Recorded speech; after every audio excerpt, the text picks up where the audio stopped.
என்னடா? ஏய்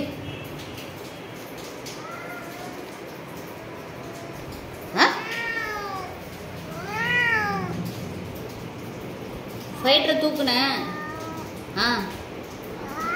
வாசனை அடிக்குதா என் மேலே? ஐயோ அடிப்பியா? என்னைய பிடிச்சி வச்சு நல்லா அடிச்சிட்டாங்க. ஃபைட்டரை தூக்கிட்டு ஏன் வந்த உள்ளார உன் சட்டையில் ஃபைட்டரோட வாசனை அடிக்குன்னு சொல்லி அடித்த அடியில் சட்டையை கழட்டி அவன்கிட்ட கொடுத்துட்டு ஓடிட்டேன் நான். பார்த்தீங்களா? அந்த சட்டையை செக் பண்ணுறான், அதில் ஸ்மெல் வருது. வளைச்சி கட்டிலுக்கு அந்த பக்கம் நிப்பாட்டி விளைச்சி வச்சு மெச்சிட்டானே. தப்பிச்சு போக கூட வழி இல்லாமல் குறுக்க மாட்டிக்கிட்டேன். அவனை தூக்குனதை மறந்துட்டு நான் பாட்டாமல் பேசாமல் வந்து யோசிக்காமல் அவனை பிடிச்சி தூக்கிட்டேன். மேலே ஸ்மெல் வருதுன்னு தோல் மேலே படுத்து பார்த்துட்டு கண்டுட்டான். அப்படியே கொத்தா முடிய பிடிச்சிட்டான்.